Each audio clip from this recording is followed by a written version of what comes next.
Muy buenas tardes, muy contento de estar en este tercer encuentro que muy agradablemente pues ya pasó a ser presencial. Muchos de ustedes no lo saben, pero fue virtual 2 años y solamente pues lo podíamos ver a través de la página de Facebook.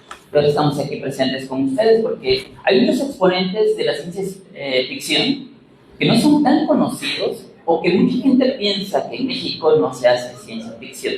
Pero este libro, Crónica de la Gran Oscuridad de Carlos Manuel, es una gran prueba de que hay mucha gente que está explorando el género para ofrecernos una visión diferente y más desde una perspectiva, pues digamos, cercana a lo que nosotros conocemos.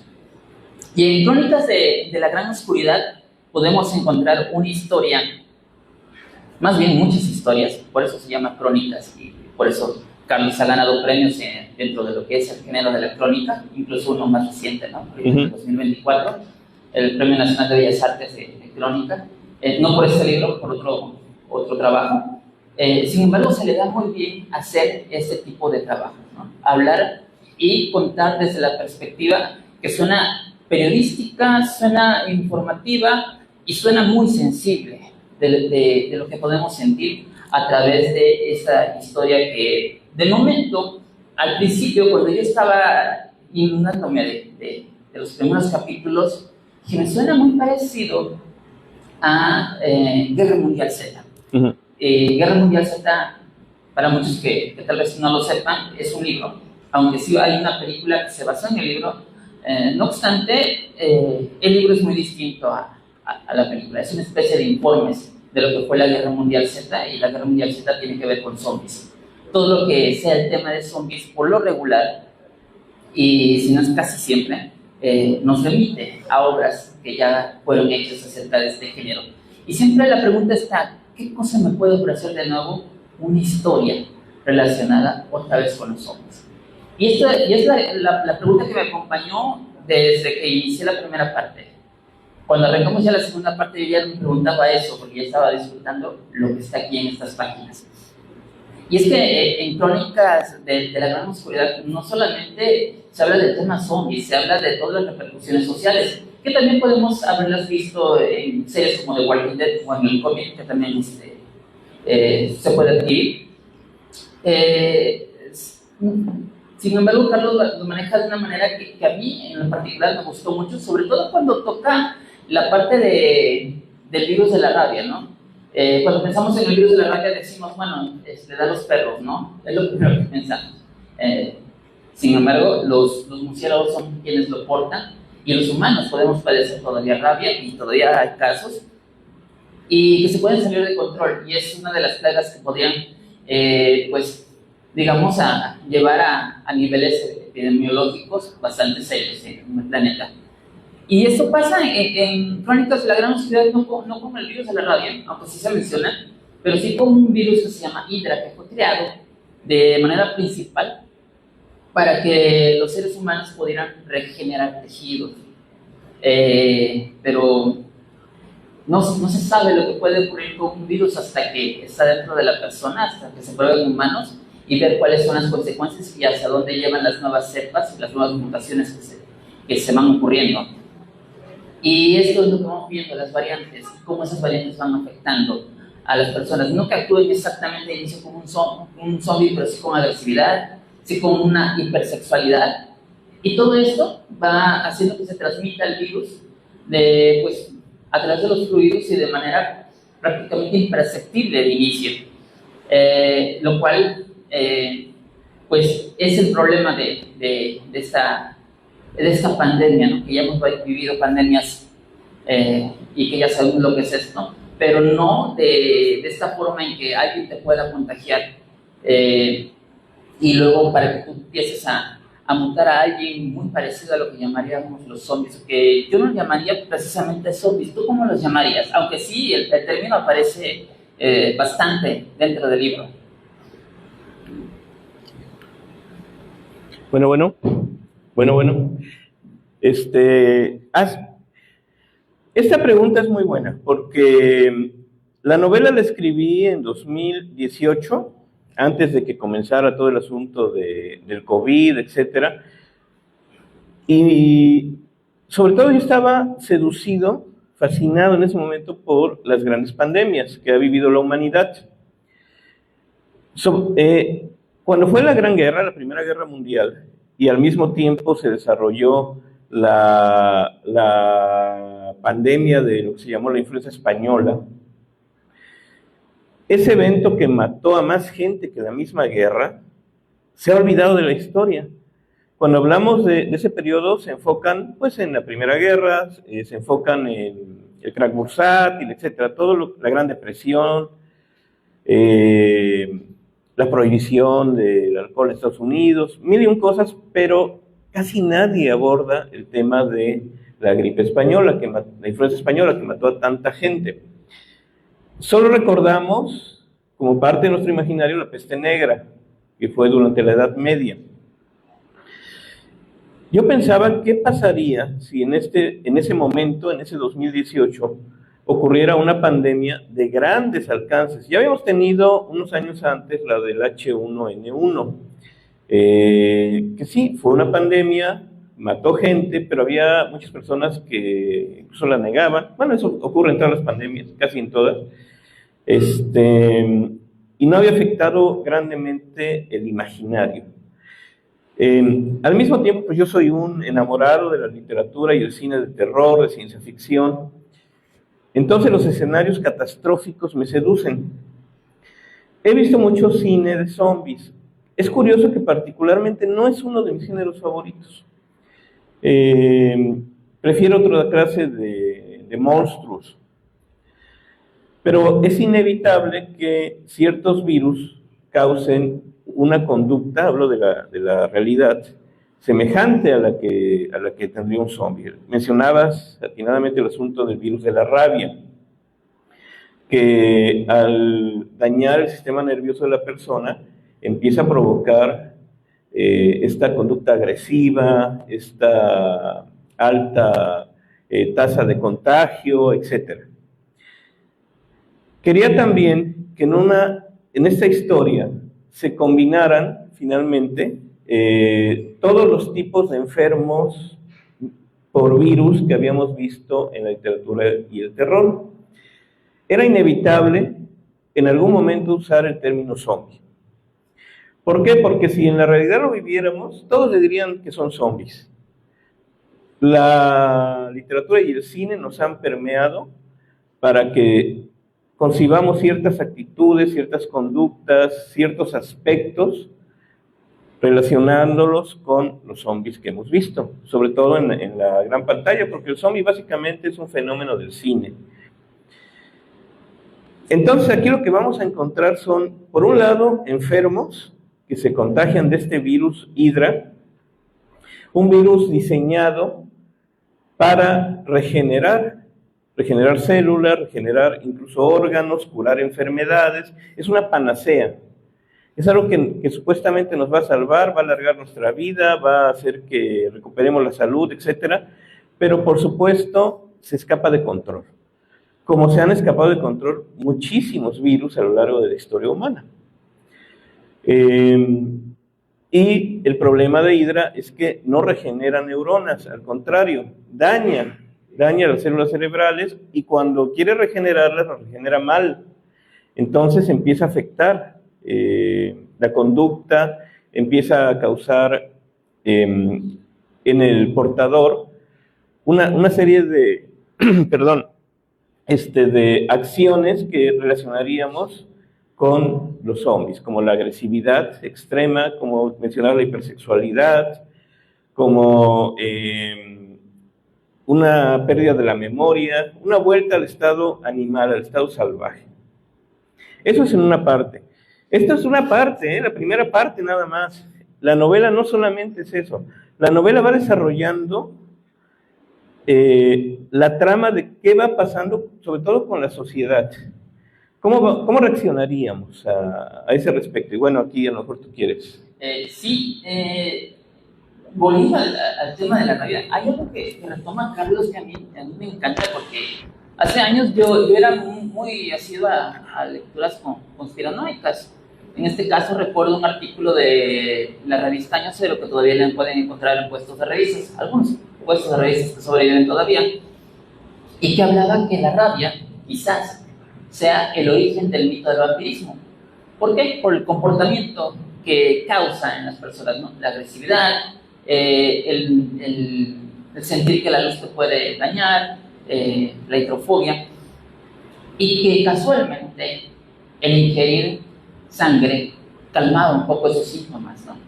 Eso se descubrió. Carlos lo retoma con Hidra, con el mito del vampiro, y habla de que hay una variante de Hidra, o la primera variante que conoció la humanidad, que sí originó el vampirismo. Entonces aquí empezamos con la especulación de otras sociedades dentro de unas sociedades. ¿Qué pasa con Crónicas y la Gran Oscuridad?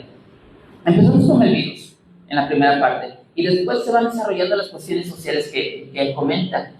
Pero estas repercusiones crean tal caos que hay sociedades que podríamos llamarlas secretas, o yo les diría más bien civilizaciones que viven dentro de nuestra civilización, y resulta que sí hay seres que se comportan como vampiros porque son vampiros, y que portan una cepa de Hidra, la primera que existió de manera natural, tal vez, y que les dio esa forma de vida, ¿no? De que tenían que vivir a través de la sangre, y la sangre les proporciona una especie de alivio. Y se me hace muy, muy coherente pensar que algunos mitos parten de cosas así que tienen un sentido tal vez médico, como menciono que la rabia en algún momento se ha llegado a pensar que puede ser el origen de la creencia del vampiro. Pero tú lo tomas con Hidra, ¿no? ¿Y cómo fue el relacionar?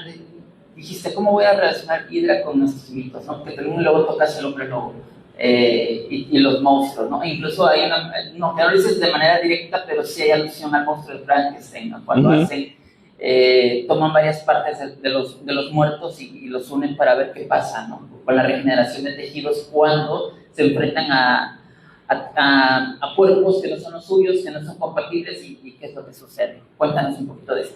Sí, pues, en el caso que mencionas de los vampiros, es lógico que a lo largo de la historia la mayoría de los mitos se originaron por hechos reales que después se fueron desvirtuando y se convirtieron en las leyendas que conocemos. Hasta la actualidad existen, por ejemplo, asesinos en serie. Yo soy criminólogo. Asesinos en serie que han creído ser vampiros y han actuado como vampiros. Obviamente no eran ese vampiro sobrenatural, ¿no? Es gente que padece delirios y mata para satisfacer una necesidad de beber sangre, pero es parte de su locura. Pero eso dio origen al mito de los vampiros. Aquí, algo que esta novela tiene es que no van a encontrar elementos sobrenaturales. Todo lo que está ahí está basado en cuestiones científicas que podrían ocurrir. No han ocurrido, pero se podrían llegar a dar en un mundo como este. Eso es una característica. El vampirismo aquí se trata como bien mencionó Alejandra, una forma pretérita, una forma original del virus Hidra en estado natural. Afectaba a estas personas y esas personas tenían necesidad de beber sangre, se escondían de la sociedad porque sabían que eran estigmatizadas y tenían además, como Hidra regenera, tenían una vida prolongadísima. Entonces todo el tiempo estaban así viviendo. No eran asuntos sobrenaturales, no les afectaban las cruces, nada de eso. Era que estaban enfermos. Entonces, en esta época es cuando los científicos deciden utilizar Hidra como una cura. Ahí nos damos cuenta pues de que los vampiros realmente han estado teniendo una relación con altos círculos del poder, de la política, de la religión incluso. Mencionas también, después llega el asunto de la licantropía. La licantropía está también considerada como una enfermedad mental. A lo largo de los siglos ha habido gente que se cree hombre lobo. En Francia hubo muchísimos casos de asesinos que suponían que se convertían en lobos con la luna llena, etcétera, mataban a sus familias, se las comían, etcétera. Aquí lo que hice fue unir ese desorden mental con el asunto del virus y con la hipersexualización, con los experimentos que seguramente se harían en el caso de que hubiera una pandemia de este tipo. Y bueno, explorando todas estas vertientes. También está el asunto de que siendo un virus que regenera, ¿cómo afectaría a los cadáveres? No solamente a la gente viva, ¿no? Sino que al ser un virus sigue actuando en los muertos. Entonces eso nos lleva también a que de pronto haya muertos, que esos sí son realmente zombies, muertos que empiezan a tener actividad física, ¿no? Pero no son como personas, porque Hydra no regenera neuronas. Y bueno, ya no abundo para que también... Ya les estoy contando toda la novela y no la van a leer. No, yo creo que aunque des estos datos, la manera en que los narras, la manera en que está contado, a manera de crónicas, no hay un personaje principal que está narrando. O sea, hay un narrador, pero no sabemos si al narrador qué le pasó o sea, no hay indicios, y es mejor así, ¿no? Pero sí plantea muchas cosas que, al menos a mí me impactaron. Hay una parte que se llama Los Resucitados, Los Retornados, que, pues, ¿cuál es la pregunta, no? Aquí, un familiar nuestro cae en estado, llamémoslo así, zombie, al grado de que se muere. Pero luego estás velando a tu muerto y en pleno velorio se levanta y empieza a actuar de manera ya no igual que antes, sino rara, como que empieza a actuar como por costumbre, como porque en su mente aún quedan vestigios de sus rutinas, de sus costumbres, y empieza el dilema moral, ¿no? Ya lo declaré muerto, ya se sacó el acta de defunción, ya está otra vez en mi casa comiendo, ingiriendo alimentos, pero no es él, no es ella, ya no es la misma persona. ¿Quién es? ¿Y qué hago, no? Y empieza a crecer un complejo entre las personas que ven este fenómeno y que dicen, pues que ellos no son seres humanos, no están vivos, ¿cuáles son sus derechos? Y ahí empiezan los conflictos sociales, porque salen los defensores de los resucitados y también salen las sectas, ¿no? Incluso esta persona que se llama Lázaro, que bueno, que hace alusión a la resurrección de Lázaro que hace Jesús. Y el libro se va, no le voy a decir que complicando, pero se va creciendo, o sea, está dividido en 7 partes y empieza narrando la historia del virus, ¿no? De cómo se esparció. Luego vamos con los muertos, con los resucitados, que empiezan las cuestiones sociales bastante fuertes. De ahí vamos con los vampiros, vamos con los santos, con los que santifican, que es el que les acabo de mencionar, el Lázaro. Y vaya, todo este enlace que pudiera sonar complicado como va, parte por parte, te va exponiendo. Pues yo creo que es un rompecabezas que te debe haber costado mucho trabajo armar, que yo lo leo y como ya lo tengo así, agradezco mucho porque no me complica la existencia, ¿no? Porque va como lo dice su nombre, es una crónica, va de manera cronológica, pero está muy bien enlazado, muy bien, parte con parte se unen muy bien como partes de un Lego. ¿Qué tanto te costó a ti enlazar todo ese tipo de cuestiones y sobre todo meter la parte social? Imagínate esa parte, ¿no? Pues la novela la escribí a lo largo de un año, de 2018. Estaba en mi mente desde hace muchos, muchos años.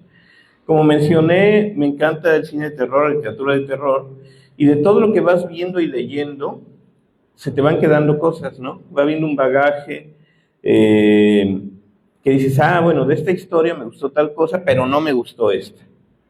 Bueno, esta película está bien, pero yo lo hubiera terminado por aquí, o la regaron en esto, o esto no es creíble, etcétera. Entonces todo eso va construyendo tu propia película, tu propia novela. Siempre había querido escribir una historia así sobre el fin del mundo. El título original era Así se termina el mundo, Crónicas de la Gran Oscuridad. De hecho, uno de los epígrafes repite esta frase. La estructuré primero como un cuadro. Dije, bueno, es que primero ocurriría esto, después desembocaría en esto, desencadenaría tal cosa, porque además tenemos la historia, no hablo de la historia del libro, hablo de la historia del hombre, de la humanidad, para saber cómo son los procesos sociales relacionados con las pandemias, las epidemias y las pandemias, y con otros temas que no tienen que ver directamente con la enfermedad, pero que son consecuencia de las enfermedades. Por ejemplo, ahora que tuvimos la pandemia del COVID, algo que yo menciono en la novela y que ocurría en la realidad es que los animales empezaban a tomar las ciudades, ¿no? Como la gente estaba aislada, las calles vacías, que los animales empezaban a entrar otra vez a las ciudades, a lo que eran territorios, a apoderarse de ellos. En el libro, por ejemplo, hablo de qué pasaría con el crimen, ¿no? Alrededor del mundo, cómo reaccionarían las bandas delincuenciales respecto a los zombies, a los infectados.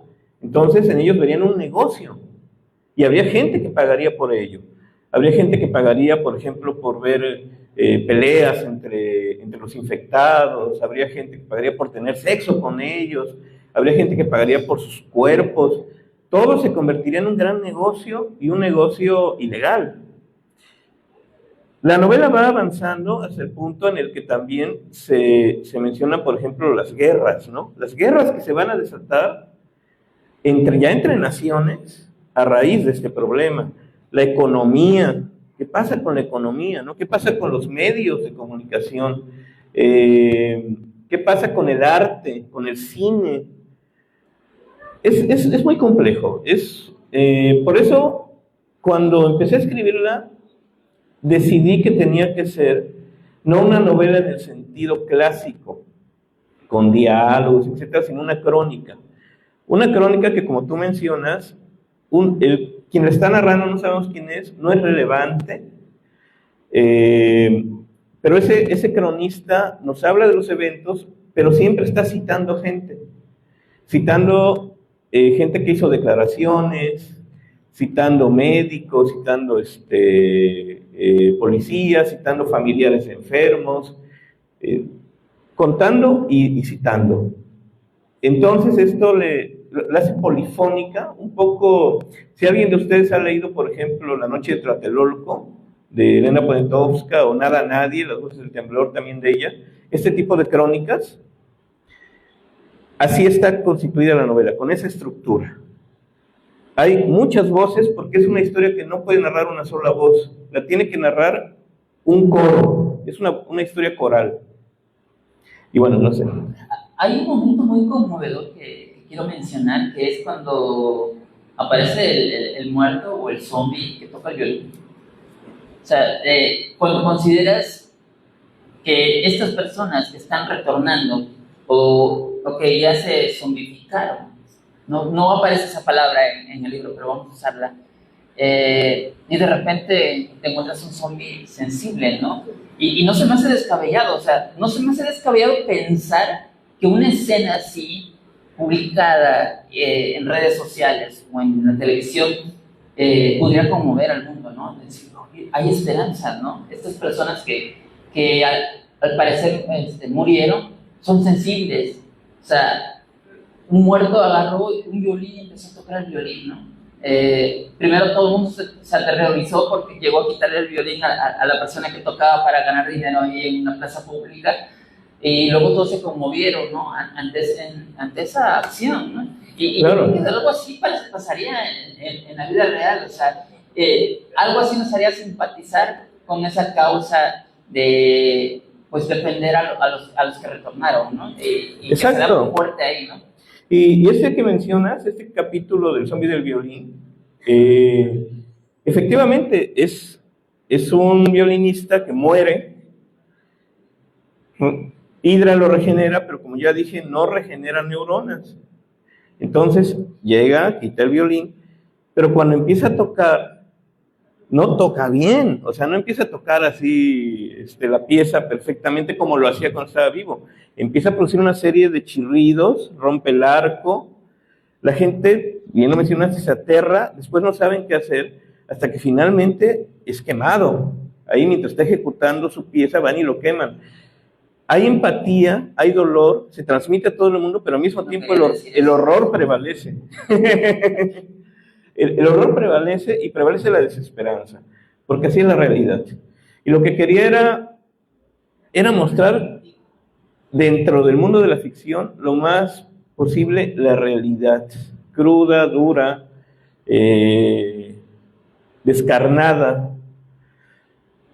Si hay esperanza, bueno, no voy a hablar más de las partes finales del libro. Quienes lo lean ya descubrirán si hay una esperanza. Hay unos conflictos políticos bastante fuertes. Hay una nación que la desconoce, no voy a decir cuál es, llévense la sorpresa. Y me dio mucha tristeza, ¿no? Porque, bueno, no voy a decir porque si no voy a spoilear mucho. Sí. Pero sí hay cosas que suceden en el libro que llega un momento que sí, con la primera parte dices, esto es acerca de zombies, y vas avanzando y te das cuenta que no, o sea, incluso te olvidas de que existen los zombies por todos los conflictos que van surgiendo, ¿no? Y a mí hubo cosas así que sí me tocaron de manera sensible, porque dije, si yo recuerdo cuando aquí en Veracruz se dieron los saqueos, que yo cuando el recorrido para ir que me llevaron a mi casa, del trabajo a mi casa, ver todo el desastre que ocasionó me dio mucha tristeza y me provocó llanto. Entonces leo esto y me trae recuerdos de que sí podemos llegar a esos niveles. O sea, ¿qué nos pasa a los seres humanos?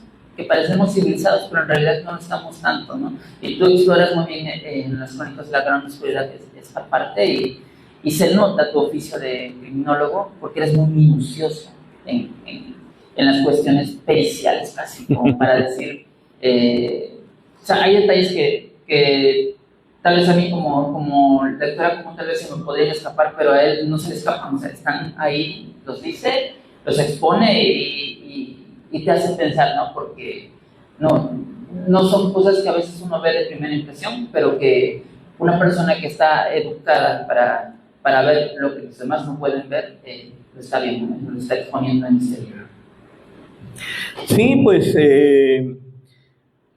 esto que mencionaste de los saqueos es parte de lo que también en la realidad va alimentando a un escritor. No solamente lo que decía de las películas y los libros de temas de terror, sino también las noticias, ¿no? Las noticias son el mayor horror al que nos podemos enfrentar. Yo también recuerdo los saqueos acá en Veracruz. Recuerdo también cuando hubo las rebeliones en Los Ángeles en 1992, que prácticamente destruyeron toda la ciudad. La guerra de los Balcanes, todo eso, todos esos procesos van creando no sé cómo llamarlo, se me ocurre como si fuera una especie de sopa en el inconsciente, sopa mental, de la que se van a formar estos guisados que se llaman novelas. Todo eso va a cuajar como una gelatina para que haya la novelización. Y bueno, yo amo la crónica. He sido escritor 30 años, he escrito poesía, he escrito cuento, ensayo, etc. Ahora, en este momento de mi vida, para mí la crónica es el gran género. Me apasiona leer y escribir crónicas. Sobre todo, escribo crónicas sobre la realidad. O sea, que se publicó hace poco un libro en Colombia, que es la historia de la muerte en México, un mamotreto de casi 1000 páginas, en el cual la mayoría son crónicas de historias fúnebres que han ocurrido en nuestro país, desde la época prehispánica hasta la actualidad.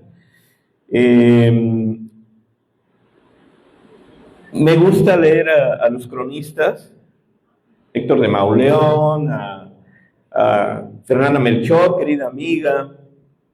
También, por supuesto, autores de La Nota Roja, que es donde hay grandes crónicas, como Ricardo Ham, como Enrique Morán, Paco Macías, gente que estuvo en grandes periódicos. Y claro, la crónica histórica, ¿no? Todo lo que se ha hecho desde la época prehispánica hasta este momento.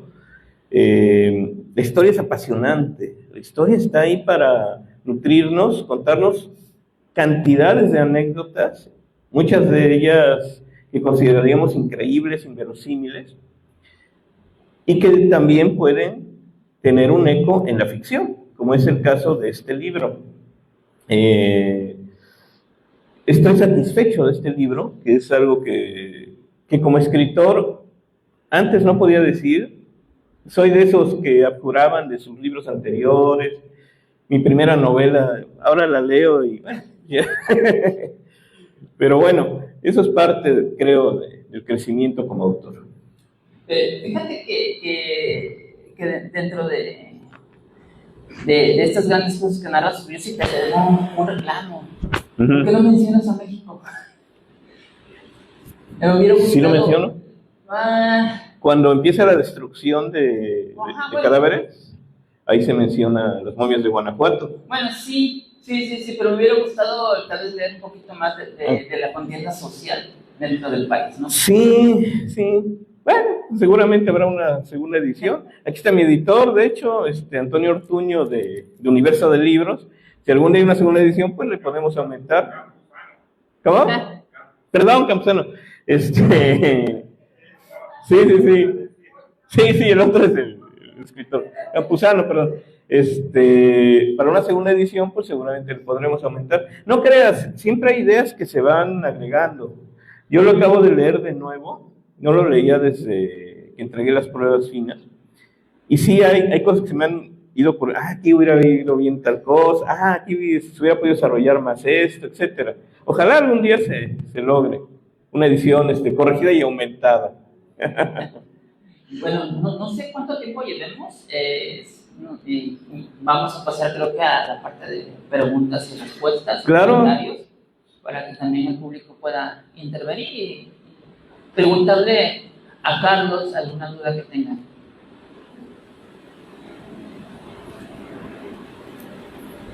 ¿Preguntas, comentarios o reclamos? Reclamos. Yeah.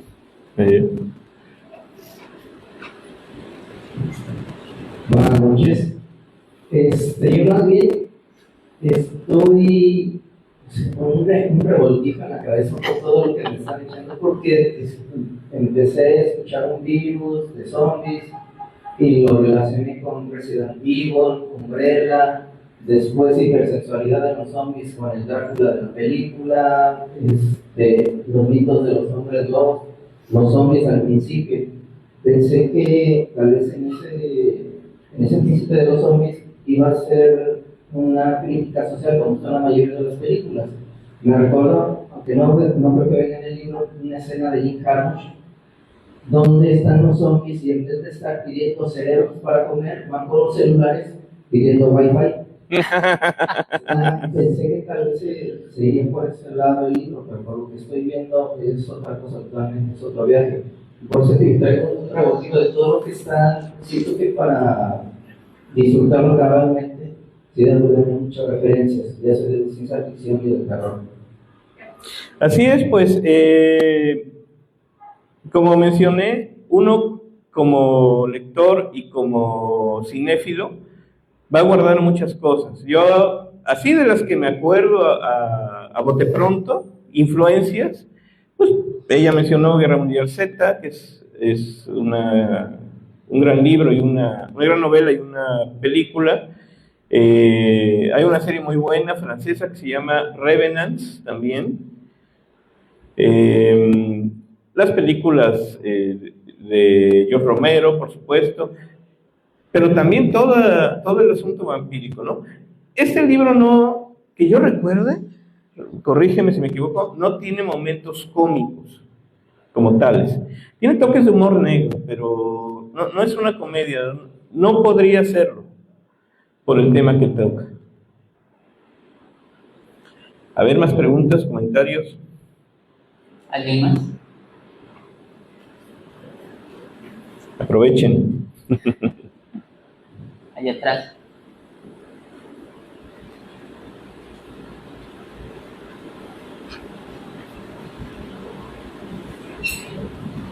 Hola, Carlos. Buenas noches. Hola. Justo estamos algunos de aquí en un taller de cuento con Ale y platicábamos la semana pasada, no, esta semana justamente sobre que a veces hay que darle un poco de distancia a los textos para regresar a ellos y encontrar a lo mejor algunas fallas, algunas mejoras. Y ahorita que tú mencionas que te tardaste un año en escribirlo, la verdad es que yo siento que un año es poco. Y me gustaría saber si para ti fue rápido este proceso o si tuviste que regresar muchas veces al texto, porque también cuando estamos hablando de este tipo de ficción, sí considero que hay que ser muy incisivo en los detalles para que tenga sentido, ¿no? Entonces no sé si tuviste que regresar muchas veces al texto, porque a veces es la parte más tediosa para ver. Hubo años en que la novela se fue creando en mi mente, años de incubación. Como mencionaba, con ciertas ideas se van quedando todo y de pronto te dan ganas de escribir una novela sobre el tema y empiezas a estructurar de qué se trataría, qué personajes, cómo será el lenguaje, etc. Esa es la primera parte. En 2018, cuando ya la voy a escribir, hago todo un esquema de qué va a ocurrir, ¿no? Antes, con las novelas yo lo que hago es que siempre hago una especie de escaleta y digo, bueno, lo que va a pasar es esto, luego lo otro, voy viendo, ¿no? Y ya me baso en ello para sentarme y escribir. Me llevó un año escribirla, que fue el 18. Por supuesto, una obra, no solo una novela, cualquier texto de creación sobre todo, se debe dejar reposar. Tienes que alejarte de él un tiempo. ¿Para qué? Para que haya esa distancia y cuando regreses a él, notes los ripios, los fallos, las incoherencias, ¿sí? Lo que le vas a aumentar, lo que le vas a quitar, etc. Eso fue como en el 19 ya. Después vino la pandemia y la realidad pues sobrepasó, ¿no? La novela se quedó ahí, regresaba de vez en cuando tenía alguna idea de, bueno, esto podría añadirse, cositas muy pequeñas, realmente no hubo grandes cambios. Y cuando finalmente Universo de Libros decide publicarla, pues sí, había que darle una nueva repasada, una cepillada, una peinadita, una peinadota, ¿no? Y pues ya luego realizar las pruebas finas, etcétera. Sí, es un proceso muy largo. Estoy hablando de que 18, 19, 20, 21, 7 años entre que la escribí y se publicó, 7 años de corrección, ¿no? ¿Qué más? Seguramente en unos años la leeré y diré, aquí había que corregir tal cosa, etcétera, etcétera. Una obra literaria nunca está terminada. De hecho, creo que, como decía Miguel Ángel, la verdadera obra artística nunca se concluye. Siempre está en corrección, ¿no? ¿Alguien más? ¿Más preguntas? De Hidra. En la segunda parte vemos los muertos, ¿no? Las personas que van muriendo a razón de Hidra y sus repercusiones en sus cuerpos y lo que van encontrando los científicos acerca de ellos, ¿no? Después vienen los resucitados, los que les digo que al parecer murieron y se supone que no tenían que levantarse y se levantan de sus tumbas, ¿no? Pero solamente son aquellos que contrajeron Hidra y murieron con el virus. Muertos que, digamos, como él decía, las momias de Guanajuato no se iban a levantar, ¿no? Entonces, por ese lado estaban salvados. Después vienen los vampiros, la parte de los vampiros. Pero ¿qué pasa con los vampiros? Los vampiros ya existían en este mundo, solamente que vieron una oportunidad de salir a la luz y decir, existimos, queremos nuestros derechos, queremos vivir libremente y decir, aquí estamos, ¿no? Digamos que pónganle como como hace muchos años el colectivo LGBT, pues como que muchos se escondían todavía, ¿no? Y ahora pues ya, pues no es necesario esconderse.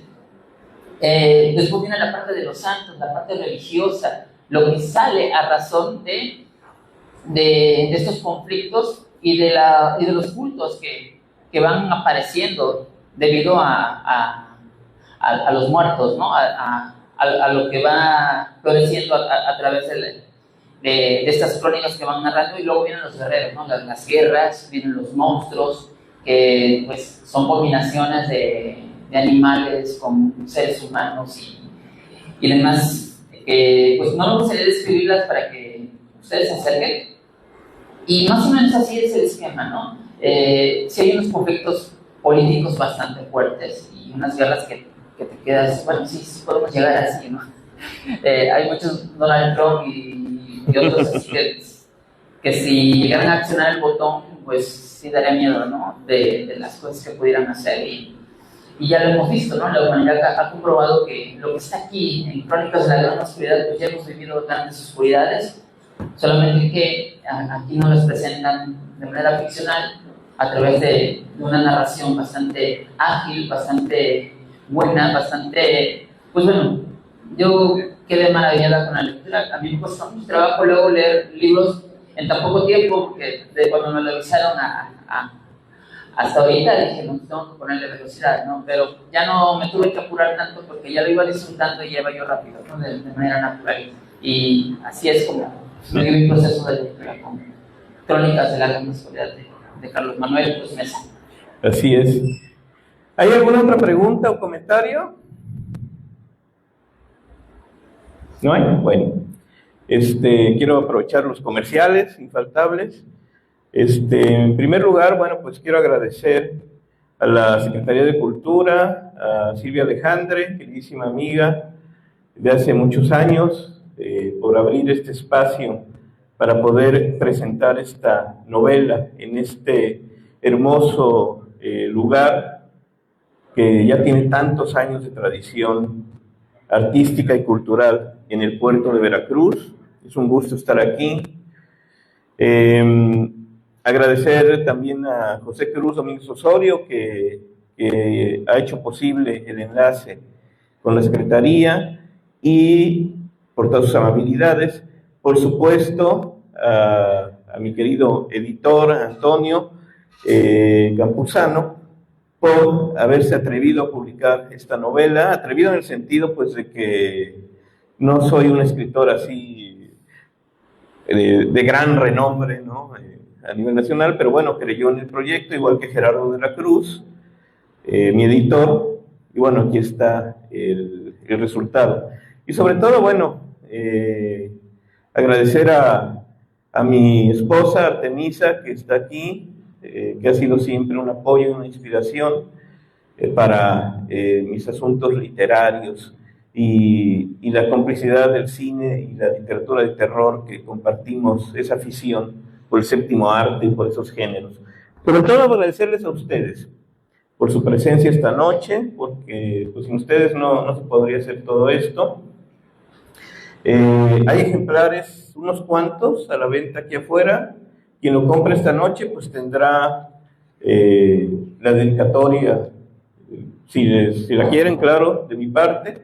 Y después, creo que Antonio trae 3 ejemplares. Los demás días, en el stand de Universo de Libros, estará también a la venta. Pero bueno, esta noche tiene mi firma. Y bueno, pues no sé, algo más que se quede en el tintero. Gracias, Alejandra, por la presentación, por tu presencia esta noche, y tu lectura y tus preguntas y tus comentarios me gustó muchísimo. Gracias. Gracias a ti.